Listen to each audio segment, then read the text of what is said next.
Famal faidatu min taghyiril uslub. Kalau misalnya ada yang kata, apa faedahnya dengan cara berbicara seperti itu? Yang tadinya untuk satu orang, kemudian berubah untuk banyak orang. Ujibu, maka jawabannya adalah fihi al-faidah. Di dalamnya ada faedah-faedahnya.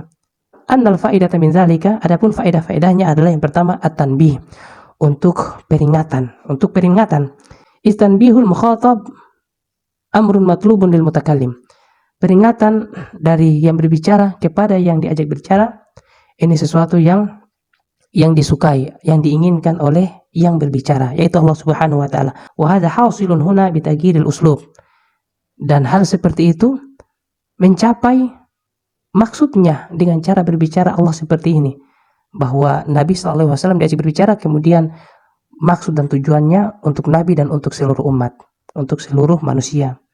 Yang kedua, anna nabiyya za'imun ummatihi, bahwa faidah dari perubahan cara berbicara seperti ini menunjukkan bahwa Nabi itu za'imun ummatihi, penanggung jawab, ya. Nabi itu penanggung jawab bagi umatnya. Wal khitabu muwajjahu ilaihi wa muwajjahu li jami'il ummah.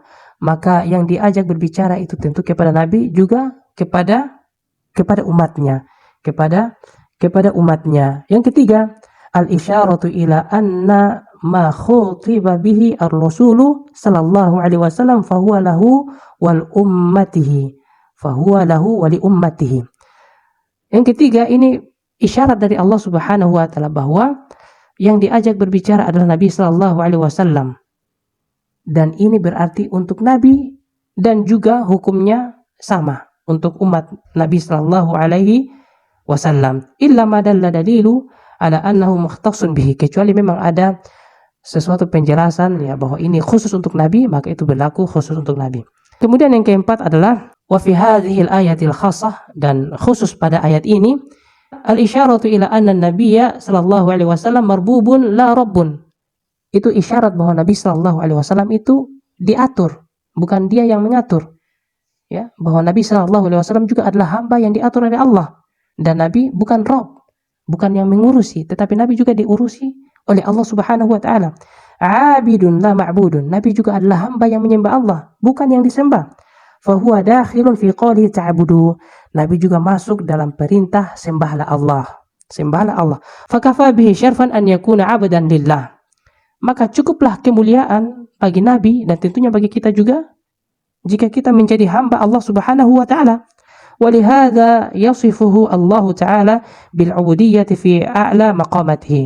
Oleh karena itu Allah Subhanahu wa taala mensifatkan Nabi sallallahu alaihi wasallam hamba yang mulia karena ibadahnya.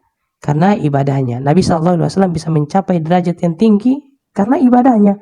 Faqala fi maqami tahaddi wa difa'i anhu.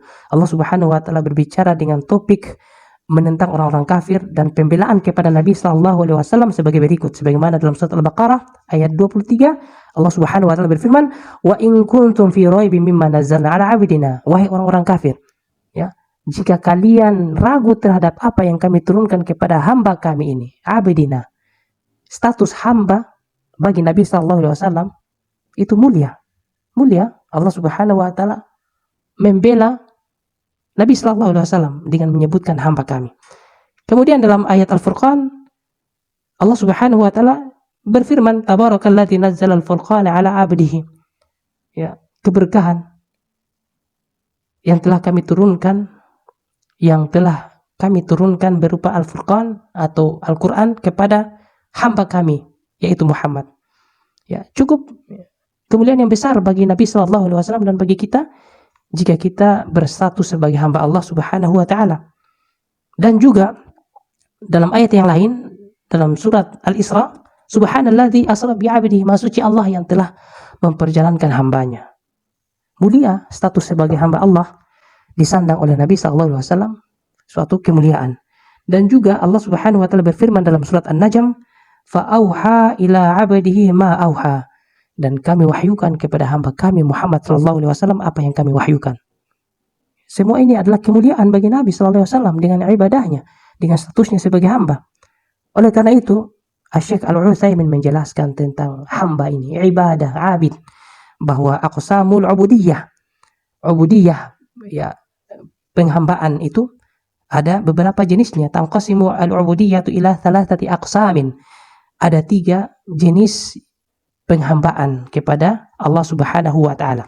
Yang pertama adalah ammatun, untuk orang-orang umum, wa hiya ubudiyyatur rububiyah. Dan ini adalah menghambakan diri kepada Allah secara rububiyah. Ya, karena Allah sebagai pencipta, semua orang menjadi hamba Allah Subhanahu wa taala. Wa hiya likulli khalqin, untuk semua makhluk.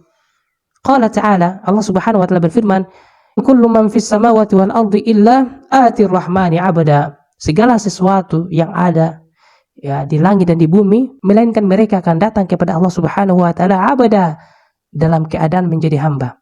Wa yadkhulu fihi dzalikal kufar, termasuk orang-orang kafir. Mereka semua akan datang kepada Ar-Rahman, kepada Allah Subhanahu wa taala dalam keadaan sebagai hamba, baik suka ataupun tidak suka. Kalau tidak di dunia ini, maka di akhirat. Kita sudah jelaskan dalam Madakhal kitab Hadil Arwah bahwa semua makhluk, bahwa binatang, kamu orang kafir kah, ketika meninggal di padang mahsyar bangkit menghadap kepada Allah Subhanahu wa taala sebagai hamba. Ini yang pertama. Kemudian yang kedua, ubudiyatun khassah.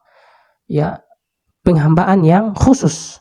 Wa hiya ubudiyatut ta'ati 'ammah, adalah ketaatan umum bagi orang-orang yang menyembah Allah Subhanahu wa taala semata. Allah Subhanahu wa taala berfirman dalam Al-Qur'an surat Al-Furqan, wa ibadur rahmanil ladzi yamshawna 'alal ardi hauna, dan adalah hamba-hamba Allah yang mereka berjalan di muka bumi dengan rendah hati dan tidak sombong.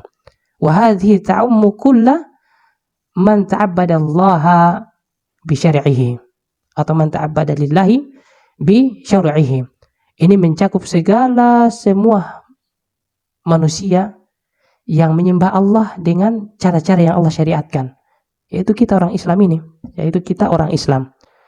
Kemudian yang ketiga adalah jenis peribadatan khassatul khassah, mereka yang khusus dari yang khusus. Yang orang mukmin tadi disebut hamba yang khusus, ya, hamba yang khusus. Tetapi ini yang jenis ketiga adalah khassatul khassah, khusus dari yang khusus. Ya, siapa mereka? Wa hiya ubudiyatur rusul, mereka adalah ya cara beribadah atau cara penghambaannya para rasul, para nabi alaihi salatu wassalam. Qala ta'ala Nuh, misalnya Allah Subhanahu wa taala berbicara mengabarkan kepada kita tentang Nuh dalam surat Al-Isra ayat 3, Allah katakan innahu kana 'abdan syakura, bahwa Nuh ini adalah hamba yang banyak bersyukur. Allah Subhanahu wa taala juga berbicara tentang Nabi kita Muhammad sallallahu alaihi wasallam, wa in kuntum fi raibin mimma nazzalna ala abdina, sebagaimana yang kita bacakan tadi Al-Baqarah, kalau kalian wahai orang-orang kafir ragu terhadap apa yang turunkan kepada hamba kami ini Muhammad, ini Nabi Muhammad, Nabi Nuh, mereka ini khassatun khassah, khusus dari yang khusus.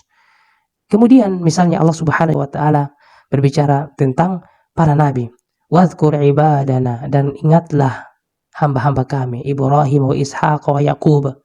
Ibrahim, Ishak, Yakub, ini mereka semua adalah nabi-nabi Allah Subhanahu wa taala yang khusus dari orang-orang yang khusus. Orang Islam taat, mereka ini lebih taat lagi. Fahadha al-ubudiyyah al-mudhafatu ila ar-rusuli khassatul khassah. Maka ketaatan yang disandarkan kepada mereka para rasul ini adalah khusus dari yang terkhusus, ya. Li'annahu la yubari ahadun lihaula'ir rusuli fi al-ubudiyyah.